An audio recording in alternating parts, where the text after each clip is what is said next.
Olá, amigos do Estudo da Mediunidade, tudo bem com vocês? Desejo que sim. Hoje estamos finalmente trabalhando o nosso último capítulo do Livro dos Médiuns, fazendo a segunda parte, ao qual dividimos este capítulo, que ele é bem extenso, que é o capítulo 31 do Livro dos Médiuns, referente às dissertações espíritas. Então, falamos inicialmente nas dissertações acerca do espiritismo e sobre os médiuns.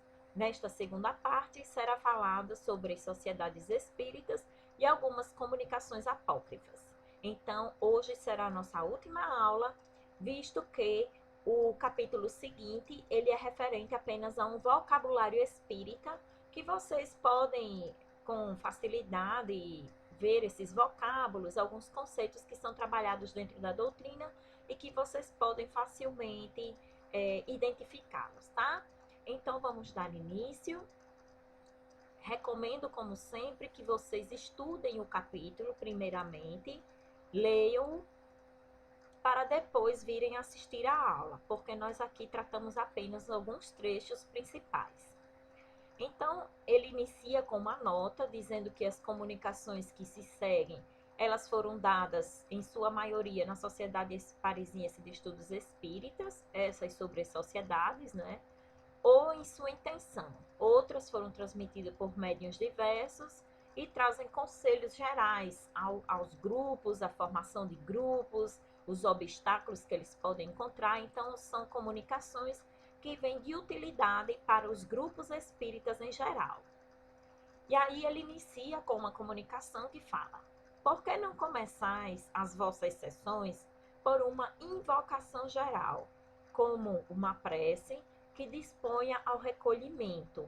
Então, vejam como este conselho, ele é seguido hoje, na grande maioria dos grupos espíritas, aos quais sempre antes de se iniciar o trabalho, há um momento de recolhimento, de introspecção, para se entrar em comunicação, em sintonia com o plano maior, e assim é feita uma prece, uma rogativa, pedindo para auxílio para os trabalhos, enfim.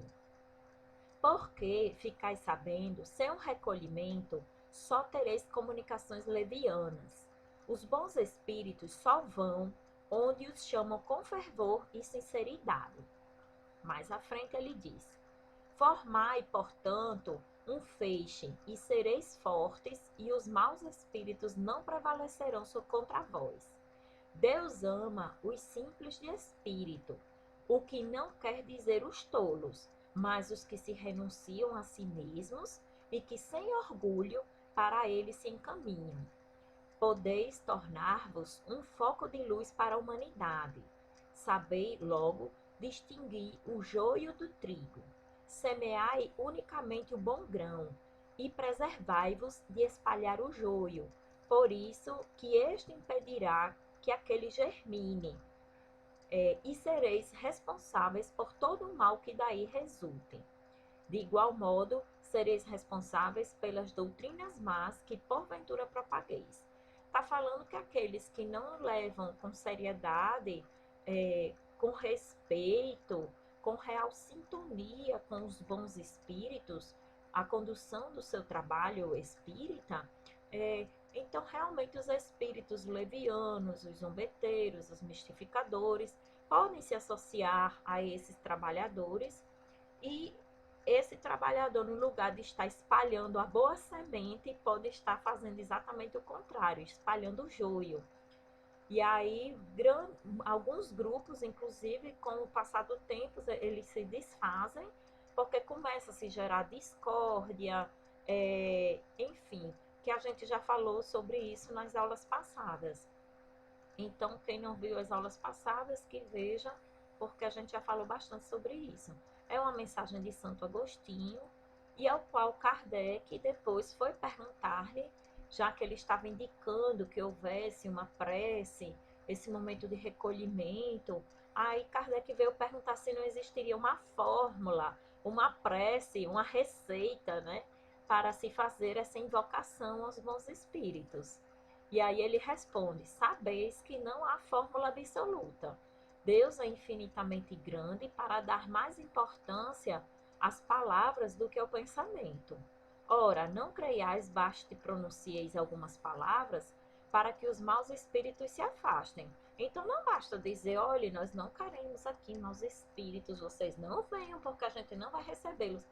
Não, tudo depende exatamente da comunhão de pensamentos, das boas vibrações, da sintonia que aquele grupo apresenta entre si e para com o plano mais elevado.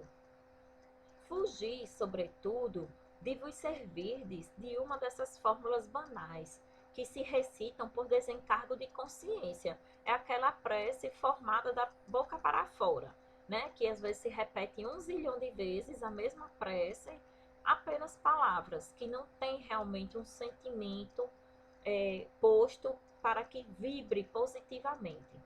Sua eficácia reside na sinceridade do sentimento que a dita. Está, sobretudo, na unanimidade da intenção, porquanto aquele que se lhe não associe de coração não poderá beneficiar dela, nem fazer que os outros beneficiem. Então, aquele feixe de varas em que se fortalece quanto cada um mais der a sua força, a sua contribuição, é que terá o resultado positivo. Em outra comunicação, vem São Luís dizer, na comunicação de número 27, tem-se-vos dito uma coisa muito verdadeira, que desejamos relembrar-vos, que o Espiritismo é simplesmente uma moral, e que não deverá sair, nem muito nem pouco, dos limites da filosofia, se não quiser cair no domínio da curiosidade. Deixai de lado as questões de ciência. A missão dos espíritos não é resolvê-las, poupando-vos aos trabalhos das pesquisas, mas procurai tornar-vos melhores, porquanto é assim que realmente progredireis. E o que ele está falando aqui, que se dê maior prioridade à questão filosófica do que à ciência, é que, como se tinha uma sociedade muito materialista, então o que é que acontece? As pessoas, era a época também do iluminismo, né? Então foi quando foi dado muito as luzes à ciência, ao pensamento lógico e racional. E a doutrina espírita veio acompanhar a ciência e a filosofia. Mas ele fala que se desse prioridade à questão filosófica, pelo fato de que ela nos traz toda uma consequência moral, em que a gente procura compreender melhor as coisas, o porquê, o para quê, a origem, o destino, e de forma que a gente se reforme intimamente do ponto de vista moral.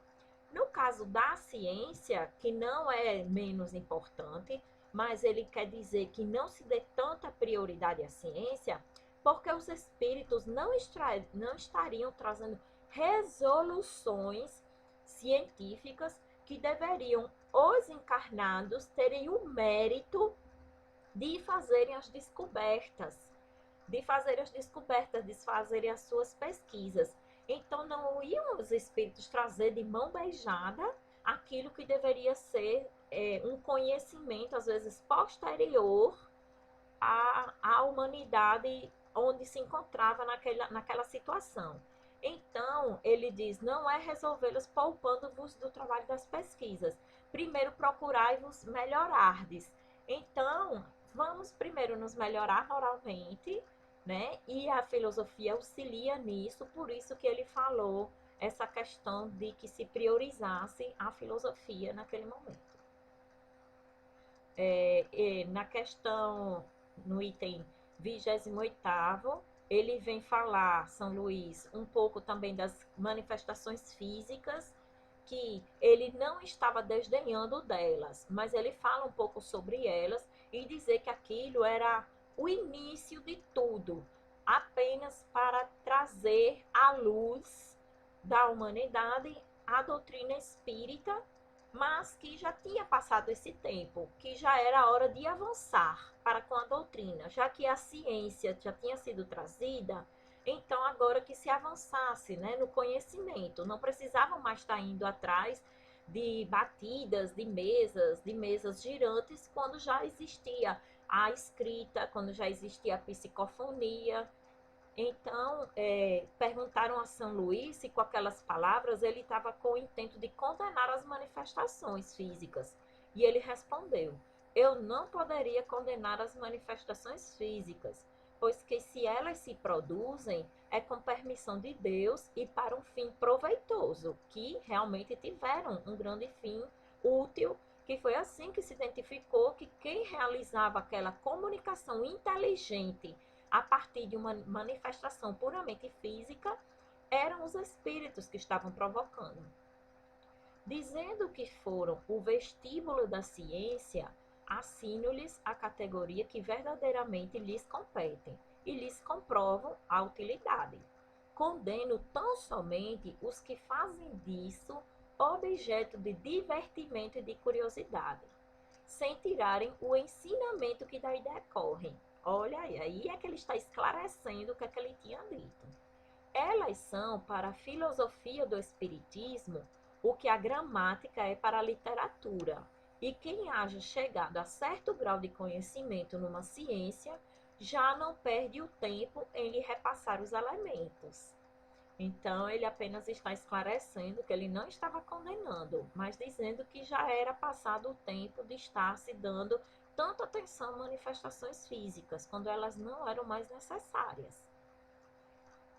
Algumas comunicações, né, seguintes, mas vamos enaltecer, dar ênfase, né, a outras.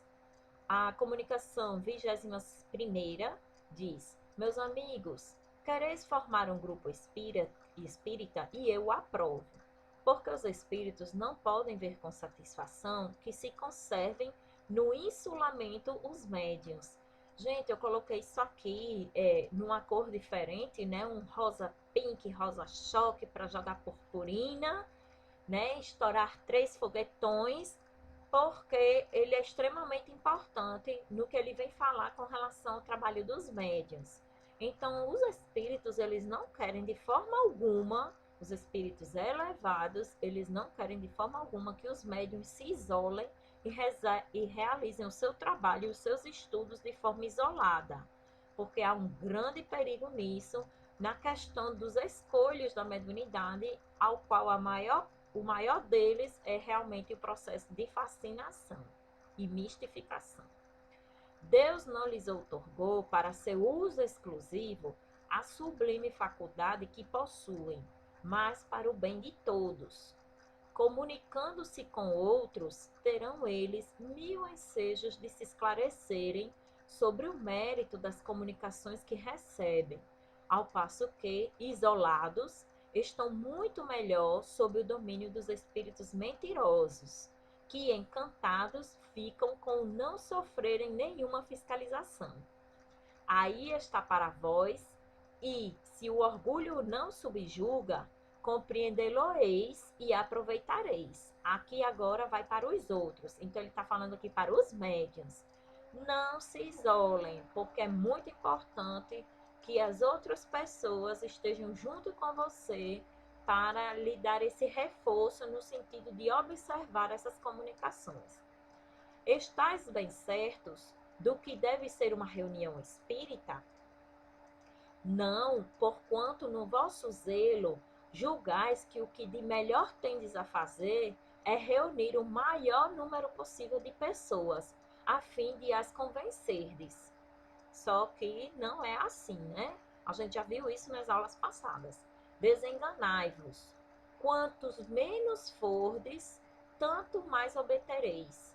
Pela questão que a gente viu da homogeneidade de pensamentos, é um círculo mais íntimo, em que as pessoas se afinam, têm maior amizade, é mais fácil chamar a atenção de um colega, né, por esse clima de intimidade maior.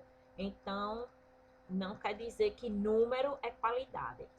Quanto menos fordes, tanto mais obtereis. Sobretudo, pelo ascendente moral que exercerdes, é que atraireis os incrédulos, muito mais do que pelos fenômenos que obtiverdes. Ou seja, se ele vê uma reunião de 5 pessoas sérias, ele vai crer muito melhor do que se tiver muitos fenômenos com muitas pessoas. E aí, até mesmo pela disciplina, pela organização da coisa, que é muito mais difícil de se ter quando há muitas pessoas. Se só pelos fenômenos atrairdes o que vos procurarem, o farão pela curiosidade, e topareis com curiosos, que vos não acreditarão e ainda vão rir de você.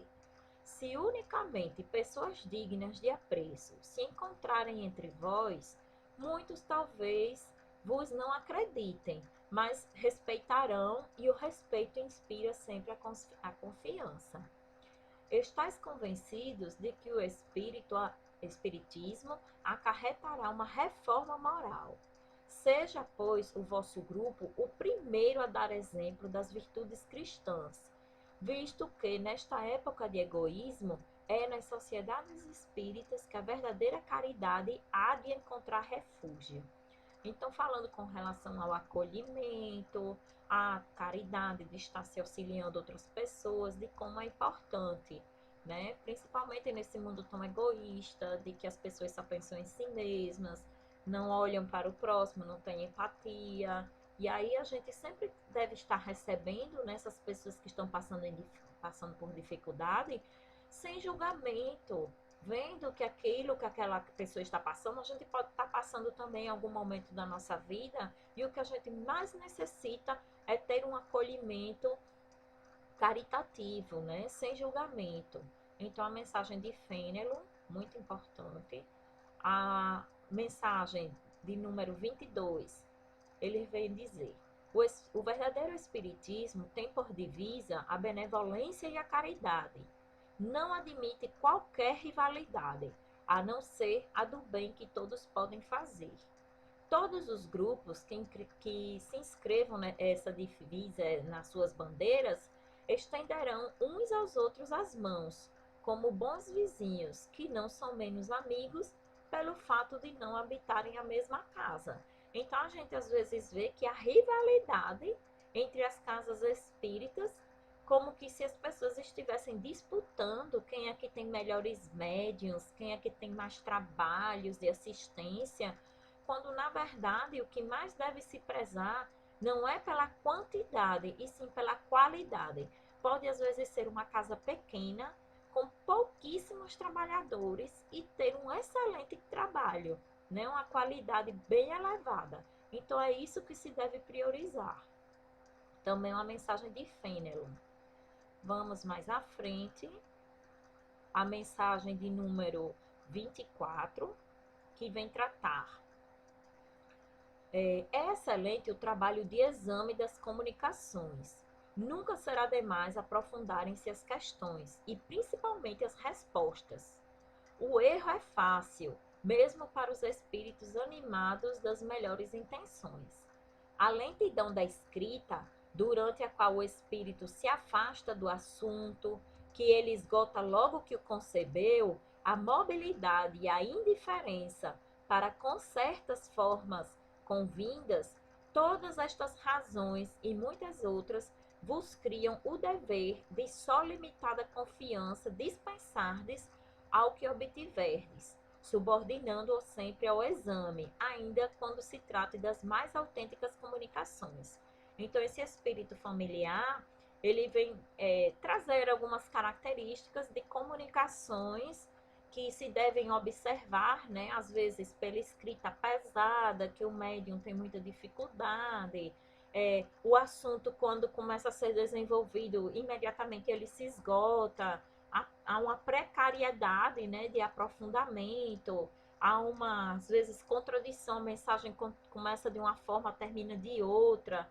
Então, o que ele vem dizer são algumas características que devem ser observadas nessas comunicações, e que às vezes o médium não está em condições de fazê-lo, né, de ter a razão e a lógica para fazê-lo, mas que o grupo deve auxiliá-lo neste trabalho. Então, a mensagem seguinte, que é a 25, que é trazida por esse espírito, Marcilon, diz: o nosso objetivo é tornar-vos melhores.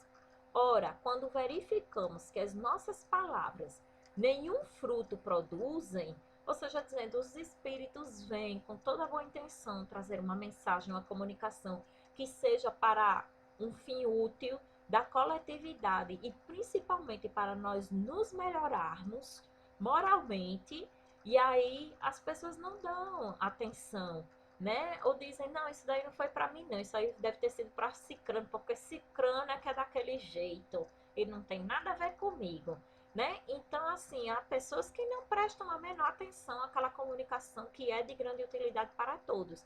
E aí esse espírito se afasta, né? Então ele vai atrás de quem é mais dócil, como eles falam, que recebe melhor as comunicações. Ora, quando verificamos que as nossas palavras nenhum fruto produzem, que da vossa parte tudo se resume numa estéril aprovação, vamos em busca de almas mais dóceis. Cedemos então o lugar aos espíritos que só fazem questão de falar, e esses não faltam. Causa-vos espanto que deixemos tomem eles os nossos nomes, porque às vezes as pessoas até se impressionam.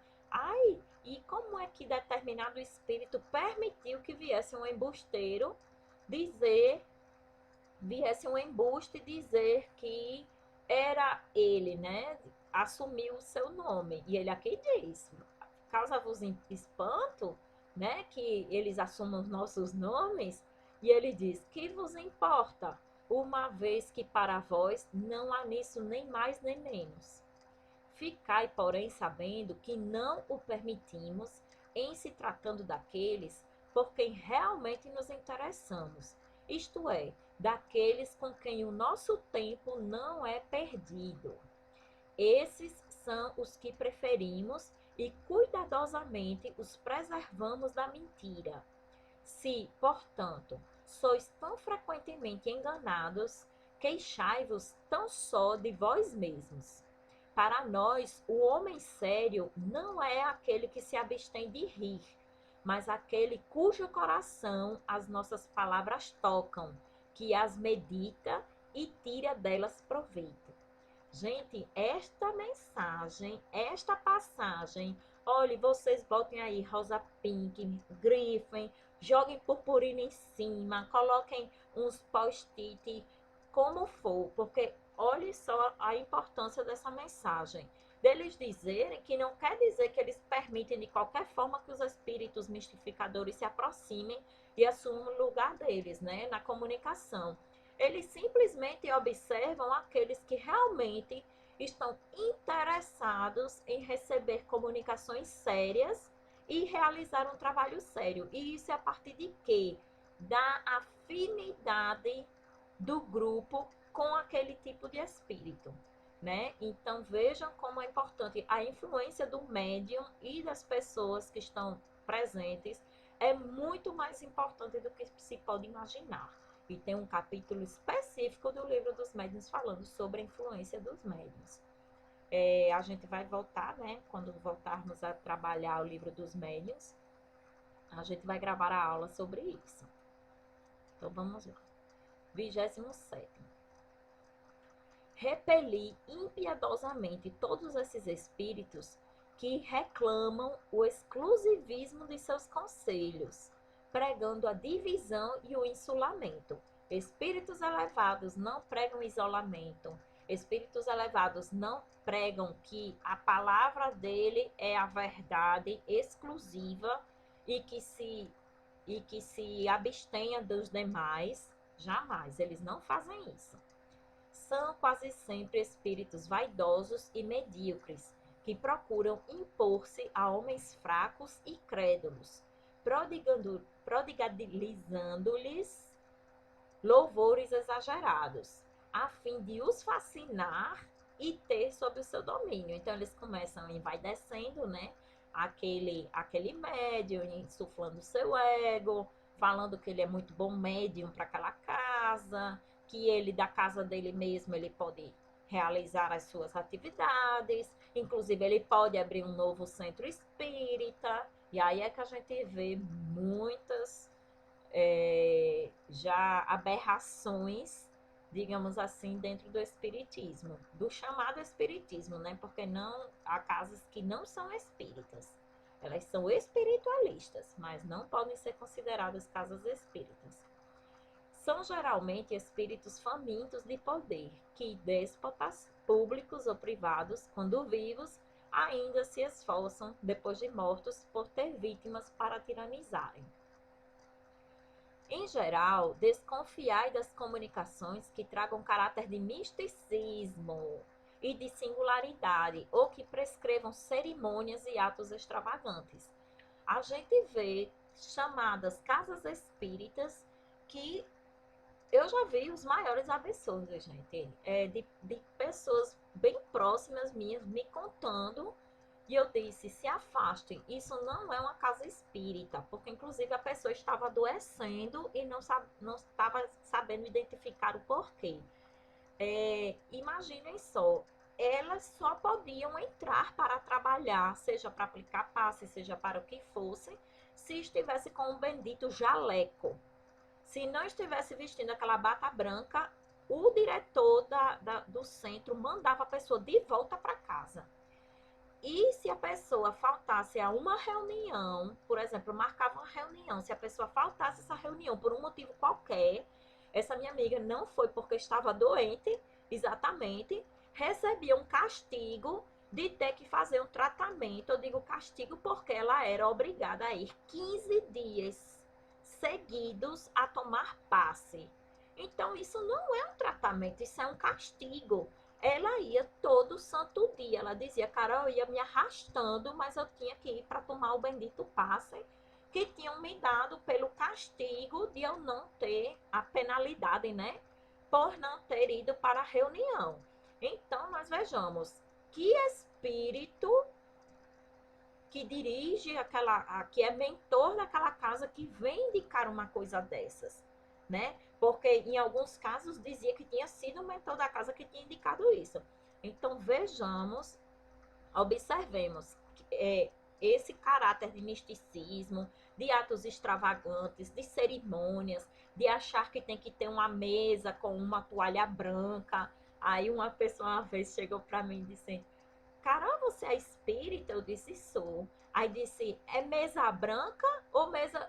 Aí, não me lembro bem, mas ela disse, é mesa branca? Aí eu disse, minha amiga, a mesa pode ser da cor que você quiser. A gente pode botar uma mesa branca, a gente pode botar uma mesa vermelha, uma mesa marrom, uma mesa só de madeira, né? Qualquer mesa a gente pode colocar. Não, eu tô falando no sentido... Eu disse, olha, o espiritismo não tem isso. De questão de ter que colocar vela, de ter que colocar uma toalha branca, de que tem que ter isso, tem que ter aquilo. Não tem nada disso. Nada de cerimônias, não tem dogmas, não tem nenhuma extravagância, não tem rituais, não tem cultos, e é por isso que não é considerada uma religião. A doutrina espírita, ela é uma filosofia e uma ciência com consequências morais. É nisso que se fala do aspecto religioso, por conta das suas consequências morais, que é nos auxiliar a nos melhorarmos moralmente, né? Que é o grande intuito de todas as religiões. Mas, enfim, sempre haverá, nesses casos, um motivo legítimo de suspeição. Por outro lado, crede que, quando uma verdade tenha de ser revelada aos homens, ela é comunicada, por assim dizer, instantaneamente a todos os grupos sérios que disponham de médiuns sérios, e não a tais ou quais, ou seja, somente aquele centro espírita é que recebe aquele espírito. Não. Os espíritos elevados e sérios, eles se fazem presentes em todas as casas, podem se fazer presente em todas as casas que realmente sejam sérias. E não a tais ou quais, com exclusão de todos os outros. Ninguém é perfeito médium se está obsidiado. E a obsessão manifesta quando um médium só se mostra apto a receber as comunicações de determinado espírito, como que se um médium só pudesse receber aquele espírito, nenhum mais. Então é um espírito exclusivo, né? Por maior que seja a altura em que este procure colocar-se.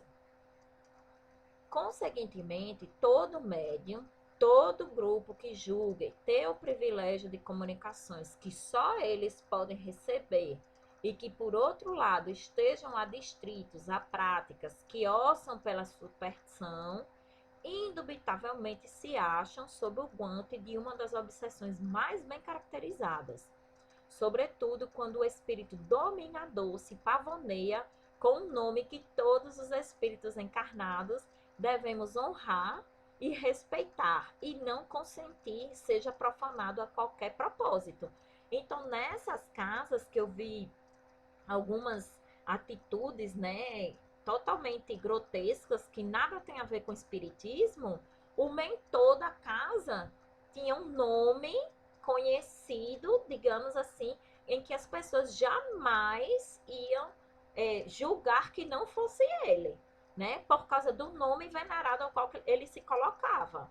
E eu fiquei, né, com aquela minha cara de pastel de vento, calada, só observando, mas ao mesmo tempo a gente tem que fazer a nossa lógica e a razão raciocinar, né?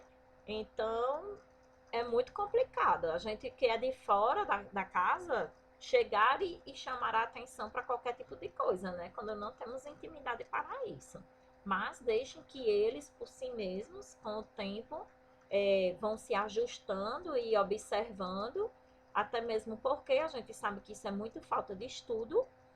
E a prova disso é que eu perguntei para essa amiga se lá tinham grupos de estudos e ela disse que não, que eles mesmos falavam que o estudo não importava. O que importava era somente o trabalho, e trabalhavam manhã, tarde e noite, eles faziam plantão 24 horas para atendimento de desobsessão, para trabalhos espirituais, e, no entanto, não existia um grupo de estudo na casa. Então, que tenhamos muito cuidado, mesmo quando a gente vai procurar assistência num lugar desses, tá certo? Porque a gente, quando trabalha com médiuns que não são preparados, muitas vezes a gente chega lá com um espírito que está nos perturbando e sai com 10. Então, tenhamos cuidado. É incontestável que, submetendo ao cadinho da razão e da lógica todos os dados e todas as comunicações dos espíritos, fácil será descobrir-se o absurdo e o erro. Pode um médium ser fascinado, como pode um grupo ser mistificado. Então, pode ser o grupo inteiro. Mas a verificação severa dos outros grupos, o conhecimento adquirido e a alta autoridade moral dos diretores de grupos, as comunicações dos principais médiuns, com o cunho de lógica e de autenticidade dos melhores espíritos, farão justiça rapidamente e a esses ditados mentirosos e astuciosos, emanados de uma turba de espíritos enganadores e malignos. Erasto, olha só, no livro dos médiuns tem falando sobre isso. Então, vejam como é falta de estudo.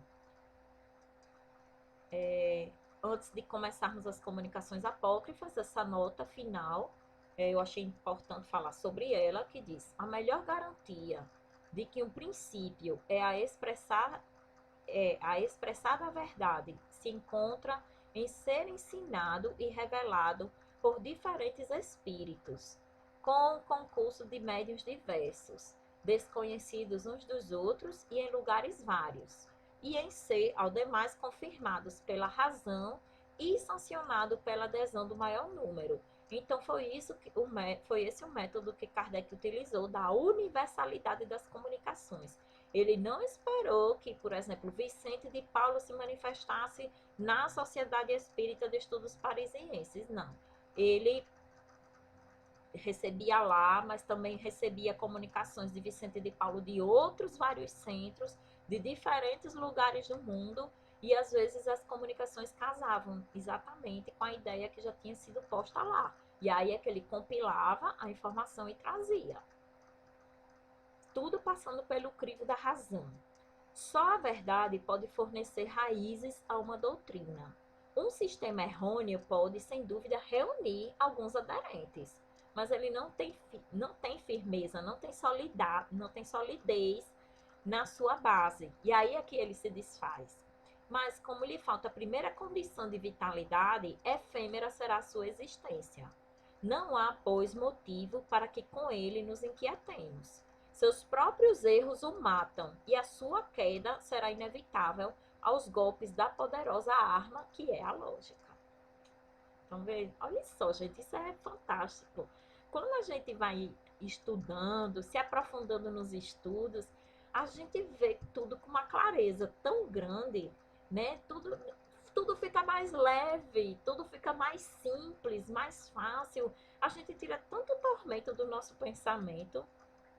As comunicações apócrifas, eu vou só trazer algumas, mas não vou me prender muito nisto, porque são comunicações que não foram consideradas realmente oficiais, identificáveis como que foram daqueles espíritos. Então, Kardec vem mostrar como houveram comunicações que assumiram o nome de determinado espírito, de determinado autor, e que eles, passando por esse crivo da razão e da lógica, viram que não tinha condições de ser aquele espírito. Muitas comunicações há de tal modo absurdas que, embora assinadas com os mais respeitáveis nomes, o senso comum basta para lhes tornar patente a falsidade. Outras, porém, há em que o erro, dissimulado entre coisas aproveitáveis, chega a iludir.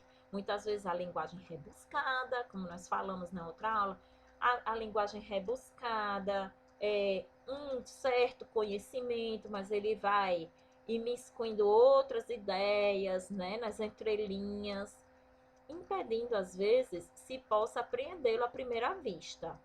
Essas comunicações, no entanto, não resistem a um exame sério. Vamos, como amostra, reproduzir aqui algumas. Algumas que são várias, né? Mas eu vou trazer somente algumas realmente. Ele mostra algumas de Vicente de Paulo, ao qual eles estavam acostumados a ver várias mensagens dele, e eles colocaram algumas aqui que dizem que não tinha a ver com as ideias e com a forma de falar dele. Eu vou trazer esta, a 31, né, que foi atribuída a Napoleão. Vamos, filhos, cerrai as vossas fileiras, isto é, que a boa união faça a vossa força. Eu, particularmente, quando comecei a ler, achei estranho ele chamar a gente de filhos, né? Eu não, Napoleão, né? Enfim, chamar a gente de filho. Vós que trabalhais na fundação do grande edifício, vigiai e trabalhai sempre por lhe consolidar a base. Então podereis elevá-lo bem alto, bem alto. A progressão é imensa sobre todo o globo. Uma quantidade inumerável de prosélitos se enfileiram sob o nosso estandarte. Muitos céticos e até dos mais incrédulos também se aproximam. Ide, filhos, marchai com o coração elevado, cheio de fé. O caminho que percorreis é belo. Não esmoreçais. Segui sempre a linha reta. Servi de guias aos que vêm depois de vós. Eles serão felizes, muito felizes. Caminhai, filhos. Não precisais da força das baionetas para sustentar a vossa causa. Não precisais senão de fé. A crença, a fraternidade e a união, tais as vossas armas. Com elas, sois fortes, mais poderosos do que todos os grandes potentados do universo. Reunidos, apesar de suas forças vivas, de suas frotas, de seus canhões e de sua metralha. Vós que combateis pela liberdade dos povos e pela regeneração da grande família humana, ide, filhos, coragem e perseverança. Deus vos ajudará. Boa noite e até a vista. Gente, não é que é uma mensagem má. O problema foi que ele se atribuiu, né, o nome de Napoleão. É por isso que é mais interessante quando o espírito se mantém no anonimato, traz uma mensagem útil e elevada, realmente, né, do ponto de vista de nos motivar, de dizer que não esmoreçamos, que persistamos no trabalho do bem, e não se identifica. É melhor quando é assim do que quando vem traz uma mensagem, diz, por exemplo, que foi Napoleão, e a gente acaba vendo que não tem nada a ver com Napoleão. E aí foi que Kardec, né, vem trazer a nota dizendo que Napoleão era em vida um homem muito grave e sério. E toda a gente que lhe conhece o estilo que era muito breve e conciso, ou seja, ele era de poucas palavras. e teria degenerado singularmente se depois de morto se houvesse tornado verboso e burlesco, né? De estar falando tanto e de filhos, marchar, né? Esta comunicação talvez seja do espírito de algum soldado que se chamava Napoleão. Então eu grifei essa porque a gente vai ver outra como tem o mesmo tipo de texto e Kardec vem explicar depois. Na 32 tem, não se pode mudar de religião, quando não se tem uma que possa ao mesmo tempo satisfazer o senso comum e a inteligência que se tem, e que possa, sobretudo, dar ao homem consolações presentes. Vejamos. Não se muda de religião, cai-se da inépcia e da dominação na sabedoria e na liberdade. Como dizendo que não se muda de religião. Primeiro, diz que não se pode mudar de religião se não tiver alguma outra que realmente traga consolações, e depois diz que não se muda de religião, que se cai na inércia e na dominação, na sabedoria e na liberdade. Eu achei muito confusa a mensagem. E de pequeno exército nosso. Olha como parece aquela mensagem de Napoleão. Ide e não temais as balas inimigas. As que vos hão de matar ainda não foram feitas, se estiverdes sempre do fundo do coração na senda do Senhor. Isto é, se quiserdes sempre combater pacificamente e vitoriosamente pelo bem-estar e pela liberdade. Veja como parece aquela mensagem de Napoleão lá de cima, né? Que fala de exército, de combate, de canhões, de metralha, enfim. Aí eu disse, pronto, Napoleão aqui já virou Vicente de Paulo. E olhe só a nota. Quem reconheceria São Vicente de Paulo por esta linguagem, por estes pensamentos desalinhavados e baldos de senso? Realmente muito confusa a mensagem. Que significam estas palavras? Não se muda de religião. Cai-se da inépcia e da dominação na sabedoria e na liberdade? Com as suas balas, que ainda não foram feitas, muito suspeitamos que este espírito é o mesmo que acima se assinou Napoleão. Olha só, gente, que legal é se poder analisar, né, as mensagens, quando muitas vezes o médium está sendo ali instrumento e muitas vezes não tem a preocupação de realmente analisar criticamente, de forma que ele possa identificar que o espírito não é aquele que disse, né? Que disse ser. Aí vamos ter algumas mensagens que foram atribuídas a Jesus, né? Eu vou deixar para que vocês as leiam. São mensagens realmente legais, né? Do ponto de vista moral e tudo, mas tem trechos que não tem a ver. Assim que eu comecei a ler, em que ele começa, né, a impor que somente a doutrina dele é que conduzirá os homens, enfim. E aí ele vem trazendo a nota. Indubitavelmente, nada há de mal nestas duas comunicações. Porém, teve o Cristo alguma vez essa linguagem pretensiosa, enfática e empolada, né? Faça-se a sua comparação com a que citamos acima, firmada pelo mesmo nome, e ver-se-á de que lado está o cunho da autenticidade. Todas estas comunicações foram obtidas no mesmo círculo.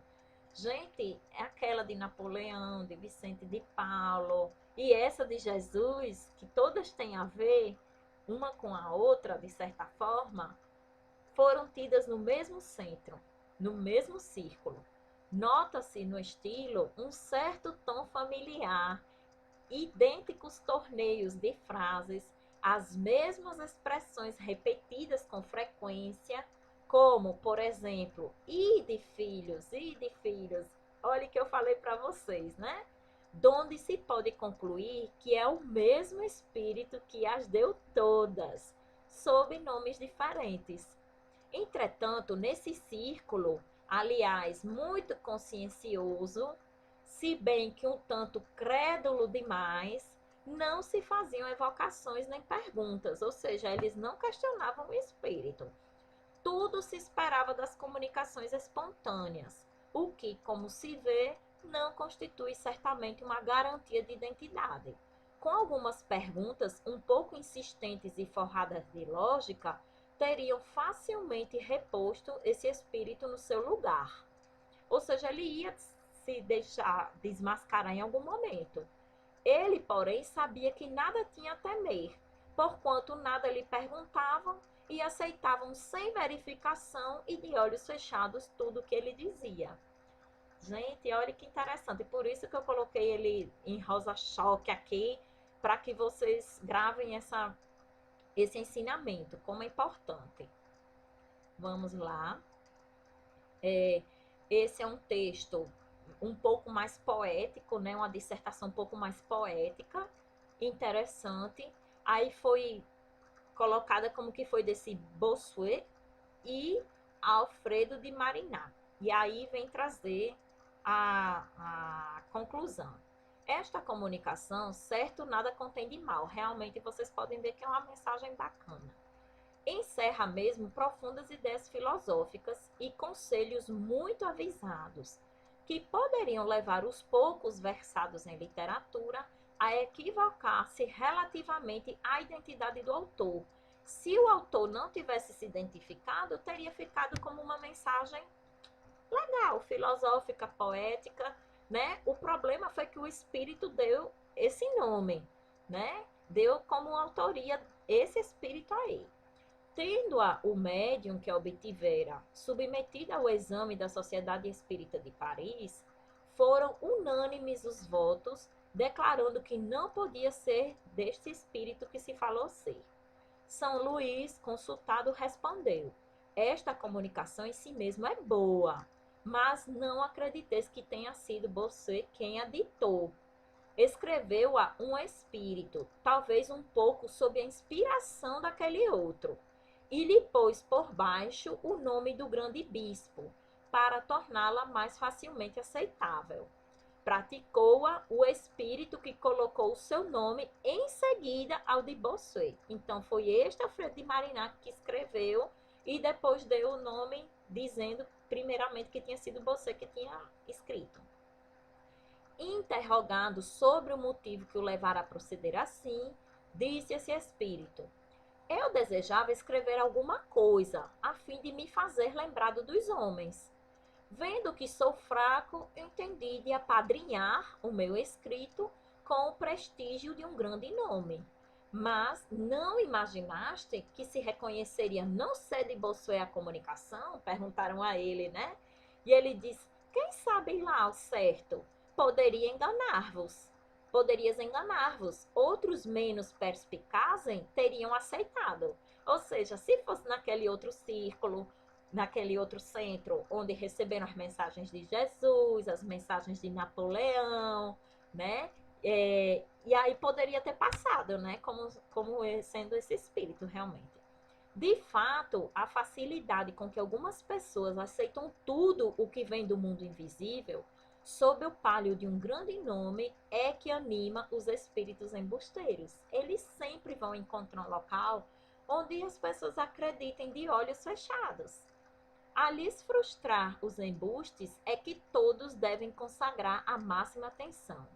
Mas a tanto, ninguém pode chegar senão com a ajuda da experiência adquirida por meio de um estudo sério.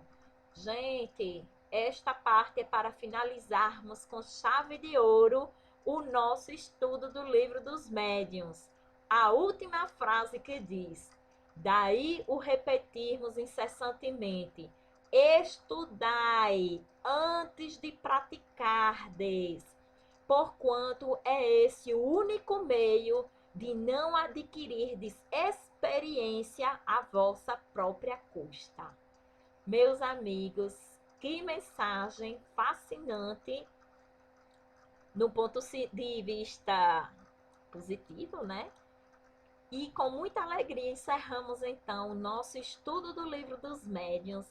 Espero que vocês tenham gostado, que tenha sido produtivo, que tenha sido útil e, acima de tudo, que não desanimemos e sempre recomecemos os nossos estudos, nos aprimorando, nos aperfeiçoando porque a cada nova leitura a gente vê o quanto ainda temos para aprender, porque é um universo de conhecimento que temos ainda a descobrir, a assimilar e, acima de tudo, conseguir aplicar e colocar no nosso dia a dia, nos reformando moralmente, principalmente. Então, um beijo no coração de todos, fiquem com Deus e até a próxima. Tchau, tchau, gente.